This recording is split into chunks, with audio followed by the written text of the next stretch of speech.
ഉണ്ടാക്കി കൊടുക്കാമെന്ന് പറഞ്ഞിട്ടുണ്ടായിരുന്നു. ഉണ്ണിയപ്പം കൊടുക്കാമെന്ന് പറഞ്ഞിട്ടുണ്ടായിരുന്നു.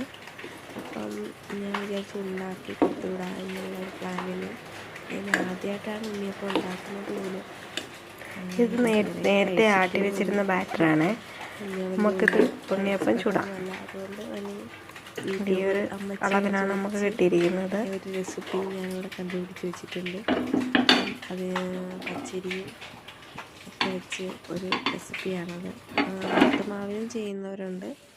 പച്ചരി കുതിർത്ത് അത് വെള്ളം വാർന്ന് അത് അരച്ച് എടുത്തിട്ട് അത് പൊടി പോലെ അരച്ചെടുക്കണം. അതിനകത്തോട്ട് ശർക്കര ഉരുക്കിയതും പഴവും ഏലക്കയും കൂടെ അരച്ചതുമായിട്ടുള്ള കൂട്ട് ചേർത്ത് ചുക്കും കൂടി ഇട്ട് വയ്ക്കണം. കുറച്ച് നേരം അതൊന്ന് റെസ്റ്റ് ചെയ്യാൻ വയ്ക്കുക. അപ്പോഴത്തേക്കിന് നെയ്യിൽ തേങ്ങാക്കൊത്തൊക്കെ വഴറ്റി അതിനകത്ത് ചേർക്കണം. നന്നായിട്ട് ചേർത്ത് ഒരു 5-10 മിനിറ്റ് വെച്ചേക്കണം. എന്നാലേ ആ ഒരു സോഫ്റ്റ്നെസ് ആകത്തേ ഉള്ളൂ. പിന്നെ നമ്മൾ ഉണ്ണിയപ്പം ചുട്ടെടുക്കുകയാണ്. എൻ്റെ മോനൊക്കെ ഉണ്ണിയപ്പം വളരെ ഇഷ്ടമാണ്. അവൻ ഉണ്ണിയപ്പം കഴിക്കും. എൻ്റെ മോൾക്കും വളരെ ഇഷ്ടമാണ്. ഇവിടെ എൻ്റെ ഹസ്ബൻഡിനാണ് ഏറ്റവും കൂടുതൽ ഇഷ്ടം ഉണ്ണിയപ്പം.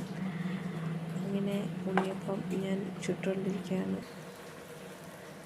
അത്യാവശ്യം നല്ല ക്വാണ്ടിറ്റിയിൽ തന്നെ നമുക്കത് കിട്ടിയിട്ടുണ്ട്. ഞാൻ ഒരു നല്ല ക്വാണ്ടിറ്റിയിൽ തന്നെ നമുക്കത് കിട്ടിയിട്ടുണ്ട്.